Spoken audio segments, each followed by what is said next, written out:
Right, coming up, we will be busting the myths around liposuction. Is there such a thing as lunchtime lipo? We will also be hearing from a lady who followed the National Slimming Centre's diet plan, and we're going to show you how to enter our show competition this month. We'll see you after the break.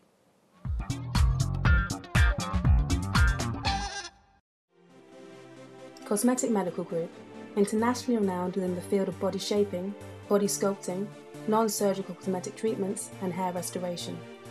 At Cosmetic Medical Group, we understand that every individual is different, offering the safest and most advanced treatments that are tailored to your specific needs.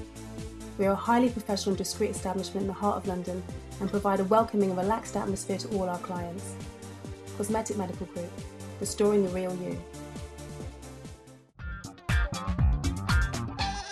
Right, I now want to give you my handy tips on what you should be asking your specialist in your initial consultation when seeking a cosmetic or weight loss surgery procedure.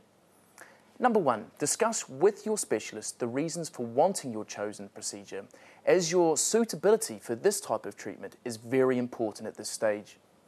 Use the consultation to ensure that the specialist you are seeing has the qualifications and experience to deliver optimal results around your chosen procedure. Ask your specialist how many procedures they have performed of this kind. For example, if you're wanting liposuction, it is much better to go to a cosmetic surgeon who specialises and has performed numerous liposuction procedures. The consultation is a good opportunity to view photos of other patients that have had the same procedure, which your specialist has performed many times. However, this does not necessarily guarantee that you will achieve the same result. It's important that your expectations are realistic.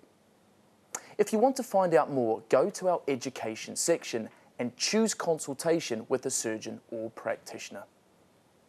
Right, now let's find out if we can bust these myths about liposuction.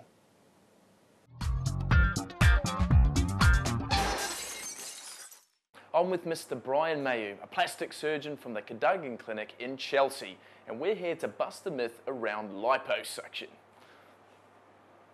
Well, what can I do for you? Whoa, Sorry, Steve.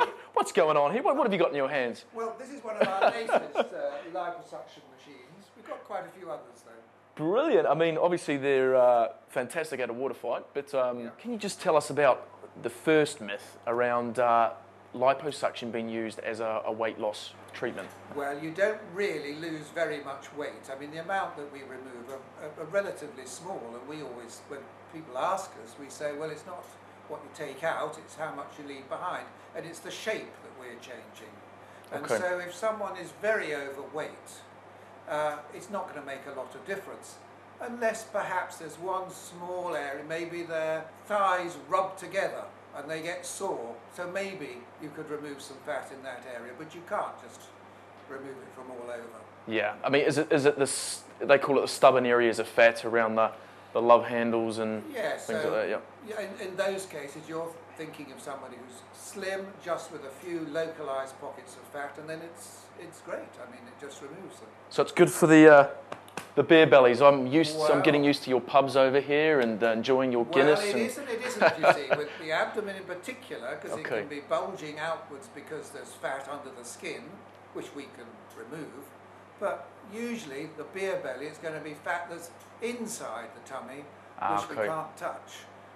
And for a few people, it's where the muscles are just a bit weak and saggy too. So you have to assess that first. Another myth consumers have is liposuction is permanent. Is this true? It is permanent. It's an amputation of fat. So it's the same as amputating somebody's finger. It's gone, it doesn't regrow. If you remove the fat cells, it doesn't come back. Okay. If you lose weight or exercise, every fat cell gets a bit smaller, but you don't lose any cells. So as soon as you put the weight on again, it comes straight back.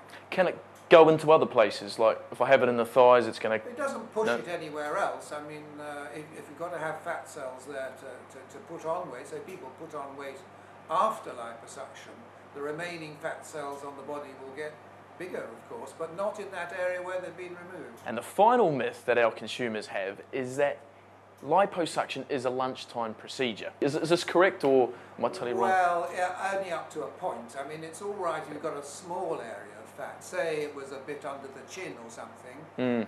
Okay, you can go out again and go back to work again. But usually people are wanting a bit more than that. And if it's, you know, chest and tummy and hips and ankle, you know, it's not a lunchtime procedure. And in those cases, one needs some sort of anaesthesia. Boys and their toys. I love my toys, and I can see you love your toys over here. But I think we've really busted the myths behind the liposuction. Obviously, one that it's not to be used as a weight loss procedure. I don't think so. I think it has little use as pure weight loss.